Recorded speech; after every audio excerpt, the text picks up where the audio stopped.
கர்த்தருடைய பரிசுத்த நாமத்திற்கு மகிமை உண்டாவதாக. இந்த காலைவெளியிலே தேவனுடைய வார்த்தையை தியானிக்க கர்த்தர் நமக்கு கிருபை செய்வாராக.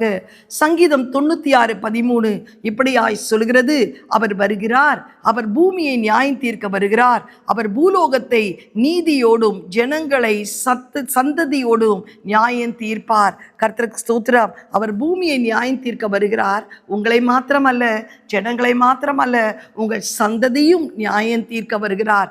நம்முடைய ஆண்டவருக்கு இடும் நாமம் நீதி செய்கிற கர்த்தர், the Lord who judges. நேற்று தினத்திலே அந்தரங்கத்தை குறித்து எப்படி நியாயம் தீர்ப்பார் என்று நாம் பார்த்தோம். இன்றைக்கு நம்முடைய நினைவுகளை கர்த்தர் நியாயம் தீர்ப்பார். God will judge our thoughts. நம்முடைய நினைவுகள், இன்னைக்கு உன்னுடைய நினைவுகள் யாருக்குமே தெரியாது. உன் பெற்றோர்களுக்கு தெரியாது, உன் மனைவிக்கு தெரியாது, உன் பிள்ளைகளுக்கு தெரியாது. கர்த்தருக்கு ஸ்தோத்திரம் உண்டாவதாக. ஏன் உங்கள் டியர் ஃப்ரெண்டு கூட தெரியாது, உங்கள் ஊழியர்களுக்கு கூட தெரியாது. ஆனால் ஒவ்வொரு நினைவுகளையும் கர்த்தர் நியாயம் தீர்க்கிறார். ஹல்லேலூயா. 2 கொரிந்தியர் 4:5 வாசிக்கும் போது, ஆதலால் கர்த்தர் வருமளவும் நீங்கள் கர்த்தருக்கு முன்னே யாதொன்றை குறித்து தீர்ப்பு செய்யாதிருங்கள், இருளில் மறைந்திருக்கிறவைகளை அவர் வெளியரங்கமாக்கி இருதயங்களின் யோசனைகளையும் நினைவுகளையும் வெளிப்படுத்துவார். ஹல்லேலூயா. இருதயத்தில் மறைந்திருக்கிற யோசனைகளையும் நினைவுகளையும் அவர் வெளிப்படுத்துவார். கர்த்தருக்கு ஸ்தோத்திரம். எரேமியா 4:4 சொல்லப்படுகிறது, எருசலேமே நீ ரட்சிக்கப்படும்படி உன் இருதயத்தை பொல்லாப்புக்கு கழுவு. உன் இருதயம் மகா திருக்குள்ளதும் கேடுள்ளதுமான ஒரு இருதயம். அதனால சொல்றார் எரேமியா, உன் இருதயத்தை பொல்லாப்புக்கு கழுவு. அந்த இருதயத்தின் முழுமையும் பொல்லாப்பு நிறைந்து இருக்கிறது. எம்மட்டும் அக்கிரம நினைவுகள் உன் உள்ளத்தில் தங்கும். எவ்வளவு பயங்கரமான எச்சரிப்பின் ஆன வார்த்தை. உன் இருதயத்தில் உள்ள பொல்லாப்பு, உன் இருதயத்தில் உள்ள ஆண்டவருக்கு விருப்பமில்லாத கிரியைகளை கழுவு என்று சொல்லுகிறார். எம்மட்டும் அக்கிரம நினைவுகள் உன் உள்ளத்தில் தங்கும். இப்படியே நீ கர்த்தருடைய வருகை வரைக்கும் இருந்து கைவிடப்பட போகிறாயா? எவ்வளவு அக்கிரம நினைவுகள் உன் உள்ளத்தை இன்றைக்கு ஆக்கிரமித்து இருக்கிறது. யாரும் பார்க்கவில்லை இந்த நினைவுகளை, என் தேவன் பார்த்து கொண்டிருக்கிறார். Nobody can see your thoughts, but God can see your hidden thoughts. எரேமியா 6:19 சொல்கிறது, என் ஜனங்கள் என் கட்டளைகளை வெறுத்தபடியினால் அவர்கள் மேல் நான் அவர்கள் நினைவுகளின் பலனாகிய தீங்கை வர பண்ணுவேன் என்று கர்த்தர் அங்கலாய்க்கிறார். என் ஜனங்களின் மீது அவருடைய நினைவுகளின் தீங்கை வர பண்ணுவேன். ஹல்லேலூயா.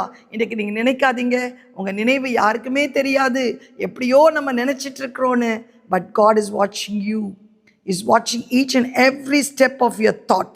லூக்கா சுவிசேஷம் 22:28 வாசிக்கும் போது, யூதாஸ் அந்த கடைசி இறுதி ராபோஜனத்தில் அவர் எல்லாருடைய கால்களை கழுவும் போது அவருக்கு நல்லா தெரியும் யூதாஸுடைய நினைவு. யூதாஸுடைய நினைவெல்லாம் என்ன? ஆண்டவரை காசு கொடுத்து காட்டி கொடுக்க வேண்டும் என்று சொல்லி, கர்த்தருக்கு ஸ்தோத்திரம், 30 வெள்ளிக்காசுக்கு அவரை காட்டி கொடுக்க வேண்டும் என்று அவன் நினைவுகள் கர்த்தர் அறிந்தார். என்னை காட்டி கொடுக்கிறவனுக்கே நான் துணிக்கையை கொடுக்கிறேன் என்று சொல்லுகிறார். ஹல்லேலூயா. யூதாஸ்க்கு தெரியாது தன்னையா நினைக்க போகிறார் என்று. ஆனால் ஆண்டவருக்கு தெரியும். பேதுரு மறுதலிக்க போகிறதை கர்த்தருக்கு தெரியும். அதனால தான் சொல்லுகிறார், கோதுமையை சுலகிலே புடமிடுகிறது போல் சாத்தான் உன்னை சுலகிலே புடமிட்டு கொண்டிருக்கிறான். சேவல் 3 முறை கூவும், நீ என்னை மறுதலிப்பாய். இன்னைக்கு நம்முடைய நினைவுகளை கர்த்தர் அறிந்திருக்கிறார். அனனியா சபீராளுடைய நினைவுகளை கர்த்தர் அறிந்திருந்தார். அப்போஸ்தலர் நடபடிகள் 5:1-10 வாசிச்சார்.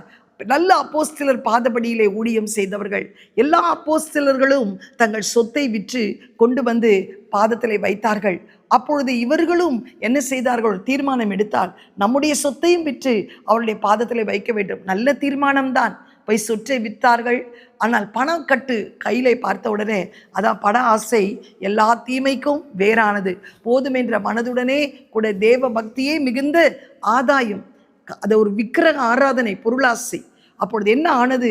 அந்த பணம் வந்த உடனே கர்த்தருடைய நினைவுகள் மாறினது.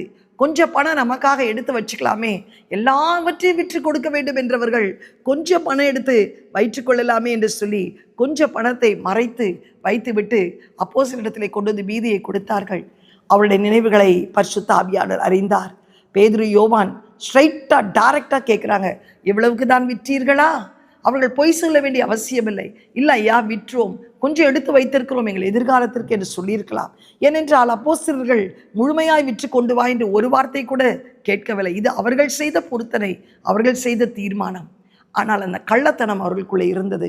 திரும்ப இவ்வளவுக்கு தான் விற்றியா என்று சொல்லும்போது பரிசுத்தாவிடத்திலே பொய் சொல்லும்படி சாத்தான் உன் உள்ளத்தை நிரப்பினது என்ன என்று சொல்லும்போதே அந்த இடத்திலே அவன் விழுந்து சாகிறான்.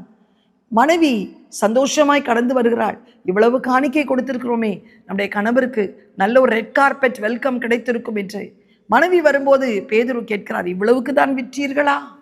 இவ்வளவுக்கு தான் விற்றோம். புருஷனை அடக்கம் பண்ணின கால் அங்கே நிற்கிறது. அவள் விழுந்து மறிக்கிறாள். நினைவுகளை அறிகிற தேவன் நம்மோடு கூட இருக்கிறார் என்பதை மறைந்து விடாதீர்கள். யூதாஸ் நினைவை அறிந்தார், பேதுருடைய நினைவுகளை அறிந்தார். கர்த்தருக்கு ஸ்தோத்திரம் உண்டாவதாக. அனனியா சபீராளுடைய நினைவை அறிந்தார். லூகாஸ் விசேஷம் 16:15 ஒரு பயங்கரமான வசனம் உண்டு. எனக்கு ரொம்ப அது எச்சரிப்பின் வசனம். அவர்களை நோக்கி, லூக்கா 16:15, அவர்களை நோக்கி, நீங்கள் மனுஷகுமாரனுக்கு முன்பாக உங்களை நீதிமான்களாக காட்டுகிறீர்கள். தேவன் உங்கள் இருதயங்களின் நினைவுகளை அறிந்திருக்கிறார்.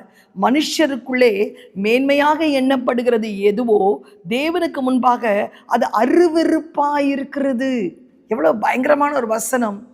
மனுஷனுக்கு முன்பாக தேவன் உங்கள் இருதயத்தின் நினைவுகளை அறிகிறவராய் இருக்கிறார். மனுஷனுக்கு முன்பாக நீ மிகவும் மேன்மையாக நடக்கலாம். நல்ல அந்நிய பாஷை ஆராதனை பிரசங்கம் நல்ல வெள்ளையும் ஜோலையமா கூட வரலாம். ஆனா ஆண்டவர் சொல்றாரு, மனுஷனுக்கு முன்பாக மேன்மையாக எண்ணப்படுகிறது தேவனுக்கு முன்பாக அருவருப்பா இருக்கிறது. ஏன் தேவனுக்கு முன்பாக அருவருப்பா இருக்கிறது? மனுஷனுக்கு முன்பாக மேன்மையா இருக்கிறது. தேவன், மனுஷன் உன் நினைவுகளை அறிய முடியாது, தேவன் உன் நினைவுகளை அறிகிறார். எந்த சூழ்நிலையிலே துதிக்கிறாய், எந்த சூழ்நிலையிலே நீ இப்பிரபஞ்சத்தின் ஒத்த வேஷத்தை தரித்து கொண்டு அவர்கள் பலனை மறுதளிக்கிறாய் என்று சொல்லி ஆண்டவர் அறிந்திருக்கிறார். கர்த்தருக்கு ஸ்தோத்திரம் உண்டாவதாக. இந்த காலை வேளையிலே கூட உம்முடைய நினைவுகளை அறிகிற தேவன் உன்னோடு கூட இருக்கிறார். ஒரு கூட்டத்திற்கு கடந்து போயிருந்தேன். அங்கு ஒரு யூத் பாஸ்டர் ஒரு சாட்சி சொன்னார். அவர் ஒரு பெரிய யூத் குரூசேட் நடத்த வேண்டும் என்று சொல்லி பெரிய ஒரு யூத் மீட்டிங் நடத்துவதற்கு 100 பேர் குவயர், 50 பாய்ஸ் 50 கேர்ள்ஸ், ஒரு 20 இன்ஸ்ட்ருமெண்ட்ஸோடு நாம் அந்த யூத் மீட்டிங்கை நடத்த வேண்டும் என்று சொல்லி கோலாகலமாய் 3 மாதங்கள் ப்ராக்டிஸ் செய்கிறார்கள். ஒரே ட்ரெஸ், லைட்டிங்ஸ் எல்லாம் போட்டு நல்லா பண்ணணும்னு. ஆனால் அந்த ஃப்ரைடே சாட்டர்டே சண்டே அந்த யூத் மீட்டிங் என்றால் வியாழக்கிழமை இரவு அவருக்கு சிவியர் ஹார்ட் அட்டாக் வந்தது. வாலிபன் தான். அவர் உடனே ஐசியூக்கு கொண்டு போனார். நினைவிழந்தார். நினைவிழகிற நேரத்தில் அவர் அந்த ஐசியூ கொண்டு போகும்போது ஜெபம் பண்றாராம், ஆண்டவரே எனக்கு இந்த 3 நாட்கள் ஜீவனை தாங்கப்பா, எப்படியாவது இந்த யூத் மீட்டிங்கை நடத்திடணும், இவ்வளோ நாள் நான் பிரயாசப்பட்டுட்டேன், அதை நான் பார்க்கணும், அதை நான் செய்யணும், ஆண்டவரே எனக்கு 3 நாள் கிருபையாய் ஆயுசு நாட்களை கூட்டி தாரும் என்று சொல்லி வேதனையோடு ஜெபிக்கிறாராம். அப்பொழுது திடீரென்று அவர் நினைவிழந்து அவர் பரலோகத்திலே ஒரு காட்சியை பார்க்கிறார், ஒரு தரிசனத்தை பார்க்கிறார். இந்த யூத் குரூப் அப்படியே பார்க்கிறாராம் மேலே. கர்த்தருக்கு ஸ்தோத்திரம். எல்லாருடைய, ஆனால் 100 பேர் ஒரு சத்தம் கூட கேட்கல. ஒரு தபேலிஸ்டுடைய சத்தம் கேட்குதா, ஒரு வயலின் போடுறோடைய சத்தம் கேட்குதா, 2 பேர் பாடுறது கேட்குதா, மற்றவங்க சத்தம், மற்ற இன்ஸ்ட்ருமெண்ட் சத்தம் எதுவுமே கேட்கலையா. இவர் ஆண்டர்கிட்ட கேட்குறாராம், 100 பேர் கீழே பாடிட்டு இருக்காங்க, ஆனால் மேலே ஒரு 2 பேர் சத்தம் தான் கேட்குது, 2 இன்ஸ்ட்ருமெண்ட் சத்தம் தான் கேட்குது, தபேலா வயலின், கீபோர்ட் சத்தம் கேட்கல, ட்ரம் சத்தம் கேட்கல, கிட்டார் சத்தம் கேட்கல, ரிதம் பேட் சத்தம் கேட்கல என்று சொல்லும்போது ஆண்டவர் சொன்னாரா, அவங்கெல்லாம் உதழளவு பாடிட்டு இருக்காங்க, இருதயத்திலிருந்து பாடுகிறோடைய சத்தம் தான் பரலோகத்தை வந்து எட்டி இருக்கிறது மானே. இதை காட்டுவதற்கு தான் இந்த சிற்றையை உனக்கு நான் அனுமதித்திருக்கிறேன். எல்லாரும் பாடுறாங்கன்னு நினைக்காத, எல்லாரும் தங்கள் பேரை பிரஸ்தாபப்படுத்துவதற்காக ஷோக்காக பாடுறாங்க. கர்த்தருக்கு ஸ்தோத்திரம் உண்டாவதாக. ஆனால் 2 பேர் தான் அந்த இன்ஸ்ட்ருமெண்ட்ஸ் வாசிக்கிற 2 பேரும் கண் தெரியாத குருடர்கள். அந்த 2 பேர் பாடுறவங்க கண் தெரியாதவர்கள். அவர்கள் தேவனை மகிழ்ந்து பாடுகிறார்கள். அவருடைய சத்தம் தான் கேட்கிறது. இந்த சாட்சியை கேட்கும்போது என் உள்ளம் உடைஞ்சது. ஆண்டவரே, நம்ம ஆலயத்திலே உட்கார்ந்து பாடுகிறோம், ஆலயத்திலே வசனத்தை கேட்கிறோம், ஆனால் நம்முடைய இருதயம் எப்படி இருக்கிறது? உண்மையாகவே தேவனை துதிக்கிறோமா? இல்லாவிட்டால் நம்முடைய இருதயம் எப்போ முடிப்பாங்கன்னு இருக்கிறதா? சாப்பாடுக்கு என்ன செய்யணும்னு யோசிக்கிறோமா? எங்கே போனோம், குழந்தைகள் என்ன செய்கிறது என்று பக்கத்தில் யார்கிட்ட பேசணும்னு யோசிக்கிறோமா? ஆண்டவரே என்று சொல்லி நான் ரொம்ப கலங்கினேன். அன்றைக்கு இதை கேட்டுக்கொண்டிருக்கிற தேவ ஜனமே, உங்கள் நினைவுகளை கர்த்தர் நியாயம் தீர்க்கிறார். ஹல்லேலூயா. உன் இருதயத்தின் பொல்லாப்பை கழுவு என்று கர்த்தர் சொல்லுகிறார். கர்த்தர் ஸ்தோத்திரம். எந்த மட்டும் அக்கிரம் நினைவுகள் உன்னிடத்திலே காணப்படும் என்று சொல்கிறார். என் ஜனங்கள் என் கட்டளைகளை வெறுத்தபடியால் நான் அவர்கள் நினைவுகளை பலனாகிய தீங்கை அவர்களுக்கு கொடுப்பேன் என்று கர்த்தர் சொல்கிறார். மனுஷனுக்கு முன்பாக மேன்மையாக நீ எண்ணப்படலாம், ஆனால் உன்னுடைய நினைவுகளை அறிகிற தேவனுக்கு முன்பாக அருவருப்பாயிருக்கிறாய். இன்றைக்கு யோசித்து உன்னை ஒப்புக்கொடு. ஒரு அனனியா சபீராளை போல் அல்ல, கர்த்தருக்கு ஸ்தோத்திரம், யூதாசை போல் அல்ல. அவருடைய நினைவுகளை அறிந்த தேவன் இன்றைக்கு உன்னுடைய ஒவ்வொரு நினைவுகளையும் கர்த்தர் அறிகிறார். கண்களை மூடி ஜெபம் பண்ணுவோம். எங்களை அதிகமாய் நேசிக்கிற நல்ல தகப்பனே, இந்த காலை வேளைக்காய் உம்மை நன்றியோடு ஸ்தோத்தரிக்கிறோம். எங்களின் நினைவுகளை அறிகிற தேவன் நீரப்பா. The Lord who judges our thoughts. ஆண்டவரே, எங்கள் நினைவுகள் யாருக்குமே தெரியாதுன்னு நாங்கள் மனம் போன போக்கில் மனசு சொல்லுகிற வாழ்க்கையை வாழ்ந்து கொண்டிருக்கிறோம் அப்பா. கணவனுக்கு தெரியாது, பெற்றோர்களுக்கு தெரியாது, ஆண்டவரே பெரியோர்களுக்கு தெரியாது, ஊழியர்களுக்கு தெரியாது, ஆண்டவரே டியர் ஃப்ரெண்டு கூட தெரியாது சுவாமி. ஆனால் நீங்கள் எல்லாத்தையும் அறிஞ்சிருக்கிறீங்கப்பா. எங்கள் இருதயத்தில் உள்ள பொல்லாப்பை கழுவு என்று சொல்கிறீர். எம்மட்டும் அக்கிரம நினைவுகள் உன்னை இருக்கும்.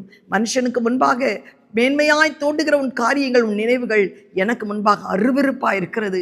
அனனியா சபீராளுடைய நினைவுகளை அறிந்த தேவன் அப்பா, யூதாசுடைய நினைவுகளை அறிந்த தேவன் இன்றைக்கு எங்களுடைய ஒவ்வொரு நினைவுகளையும் நீர் அறிகிறீர் அப்பா.